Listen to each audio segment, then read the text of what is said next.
So as many of you know, DC has been disconnected in film and television for a long time. Selamat datang di Watch Mojo Indonesia, dan hari ini kita akan menjelaskan bagaimana kita berpindah dari satu universe sinematik DC ke universe lainnya hanya dalam waktu satu dekade. That's the fun of coming into this job. It's to be able to continue the tradition of those what we call diamond characters, of Superman, of Batman, of Wonder Woman, these characters that Green Lantern, that everybody knows and loves. Bab 1. Kenaikan dan kejatuhan DCEU.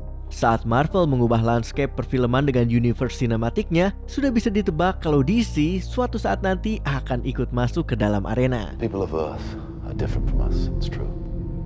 But ultimately I believe that's a good thing. They won't necessarily make the same mistakes we did.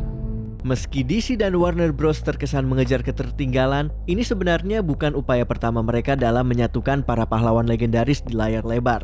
Jauh sebelum The Avengers, George Miller sempat dikabarkan akan menyutradarai film Justice League yang akhirnya tidak jadi diproduksi. Film Green Lantern tahun 2011 sempat diposisikan sebagai titik awal untuk Universe Cinematic DC. Not bad, huh?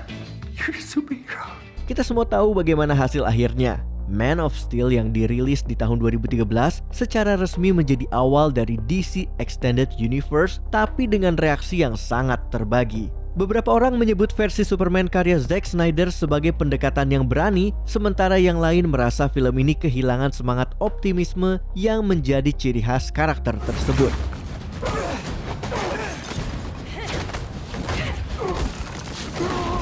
Meski begitu, film ini cukup sukses secara finansial untuk lanjut ke proyek berikutnya, Batman vs Superman. Kalau Marvel membangun fondasi dengan sabar, Batman vs Superman rasanya seperti lompat langsung dari Iron Man ke Captain America Civil War. Tell me.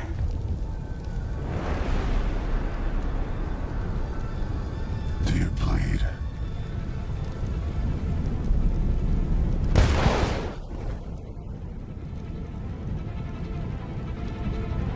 You will.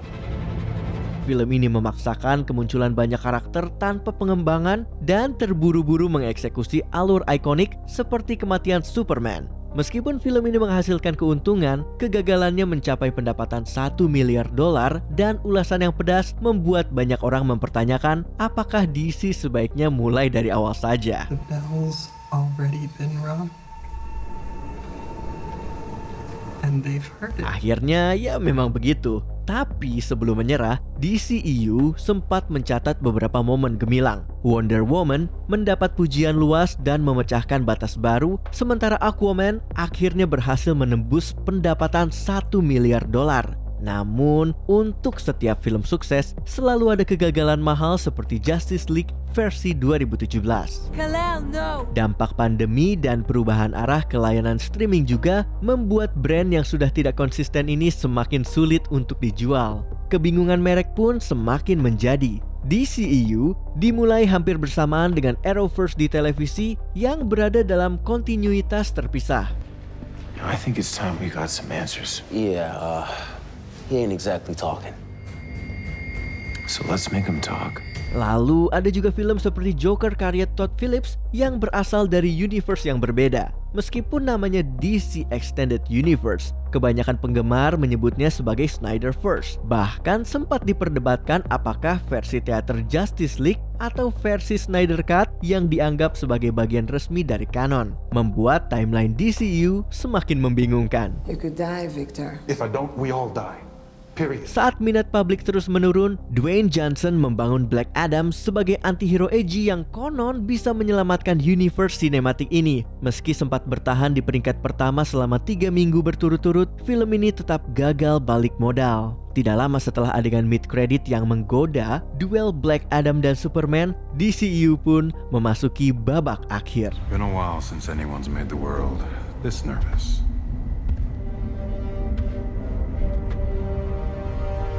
Bab 2, apakah kita terlalu terburu-buru?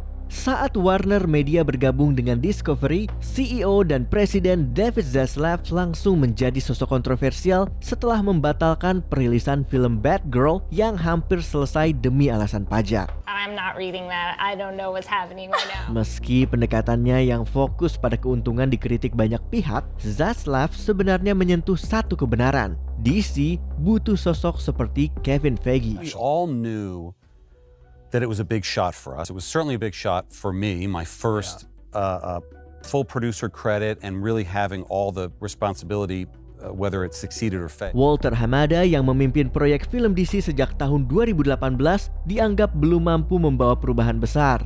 Meski banyak penggemar garis keras meminta Zack Snyder kembali, ia sudah menyatakan dirinya selesai dengan genre superhero untuk saat ini. Setelah mempertimbangkan berbagai kandidat, akhirnya diumumkan bahwa James Gunn dan produser Peter Safran akan menjadi co-chair sekaligus co-CEO dari DC Studios yang menggantikan DC Films. You know, we have some other things in development that are real priorities. Begitu pula dengan DCEU yang resmi dipensiunkan, memberi jalan bagi kehadiran DC Universe.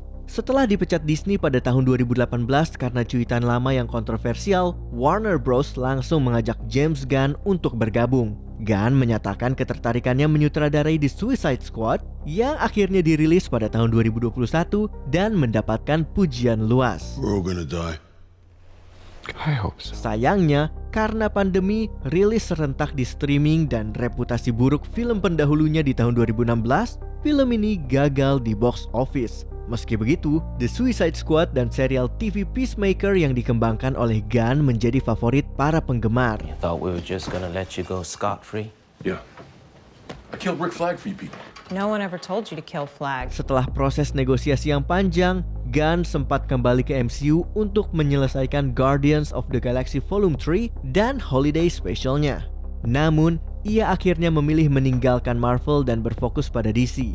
Gunn mulai merancang shared universe yang akan mencakup film, televisi, dan video game, sementara beberapa film DCEU masih dalam antrian rilis. Is there a connective tissue between all of those projects?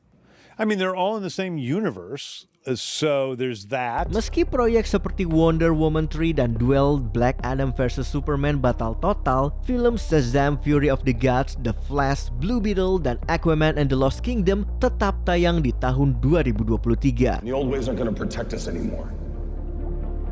The times have changed. Film-film ini memang tidak mengalami nasib seperti Batgirl, tapi semuanya gagal meraih keuntungan. Dengan DCEU yang sudah dianggap kapal karam, penonton tidak lagi menganggap film-film ini sebagai tontonan wajib. Bahkan, Blue Beetle yang mendapat ulasan positif pun tidak mampu menarik banyak penonton karena kelelahan superhero yang mulai terasa. Okay, I got good news and I got bad news. The good news is I figured out how to get it out. Right.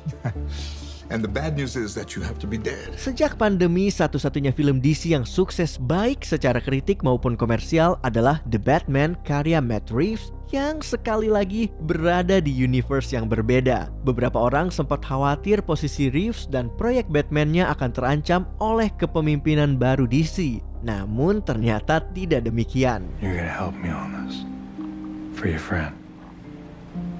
Film-film Reeves dan serial mini The Penguin masuk ke dalam lini Batman Epic Crime Saga. I can help you with whatever it is, whatever you need, whatever it is.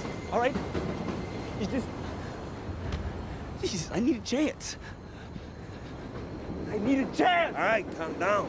Kisah ini diklasifikasikan di bawah label DC Elseworlds bersama dengan Joker karya Todd Phillips, serial animasi Harley Quinn, dan proyek-proyek lain yang tidak terhubung langsung dengan DC Universe. Meski DCEU telah berakhir, DCU tetap mempertahankan beberapa aktor seperti Viola Davis sebagai Amanda Waller dan Shiloh Mary Dunya sebagai Blue Beetle. All right, let's see if it works. I wouldn't test it.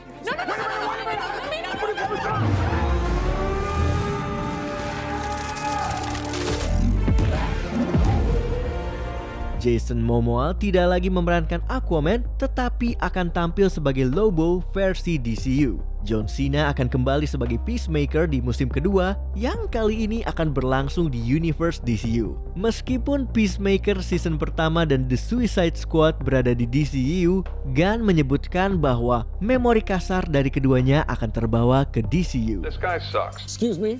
Am I supposed to be able to hear you guys? Hal ini terlihat di serial animasi Creature Commandos yang menghadirkan kembali karakter seperti Weasel. What is that thing? The Weasel. It's one of the few soldiers still alive from Project Starfish in Corto Maltese, so we know it has what it takes to survive. Creature Commandos menjadi pembuka resmi di bab pertama DC Universe, Gods and Monsters. Untuk versi layar lebar, bab ini akan terdiri dari sedikitnya 6 film, dimulai dari Superman tahun 2025 yang ditulis dan disutradarai oleh Gunn sendiri. You'd let me interview you as Superman. Sure.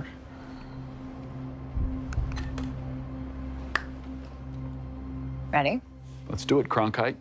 Setelah Superman, akan hadir Supergirl yang dibintangi Millie Alcock, film body horror Clayface, film Team The Authority, film The Brave and the Bold yang berfokus pada Bat Family, dan eksplorasi dunia kelam lewat Swamp Thing. And although it's totally outside of the rest of the DCU, it will still feed into the rest of the stories. Proyek lain yang sedang dikembangkan termasuk film Teen Titans, crossover antara Bane dan Deathstroke, film Sergeant Rock yang berlatar di Perang Dunia Kedua, dan versi baru dari Wonder Woman.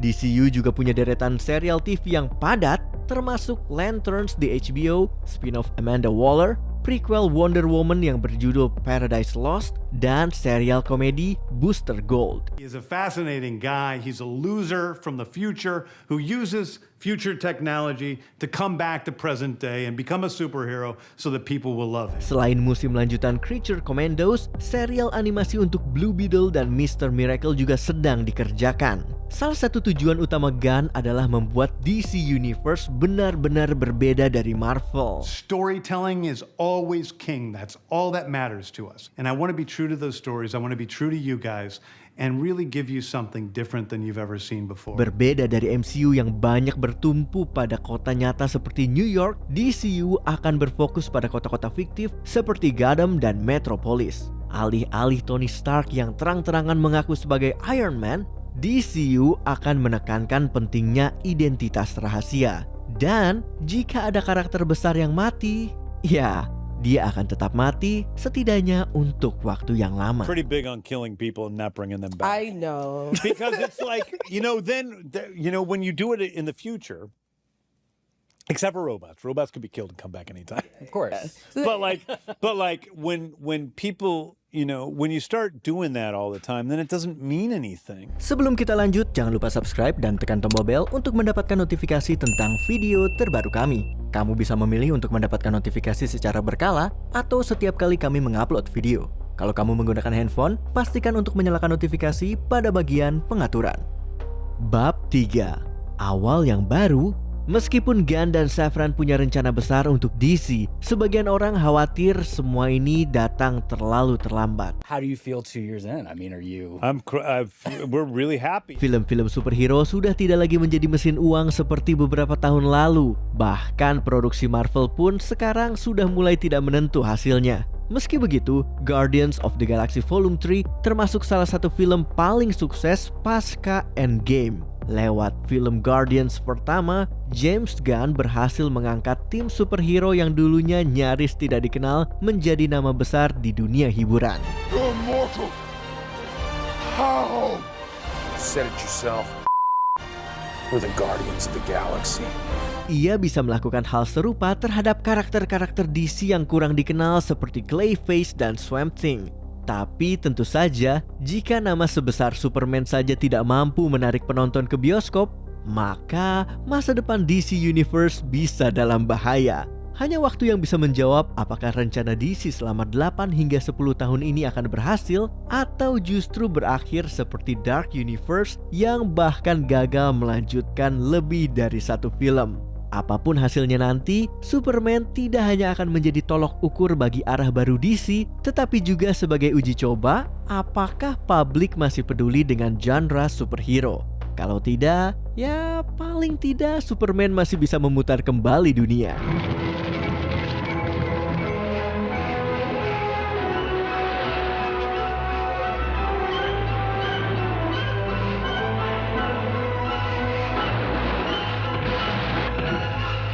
Apa pendapatmu tentang DC Universe? Tulis di kolom komentar. General, I believe you've read us wrong. We're delighted to be here and delighted to serve our country. Okay.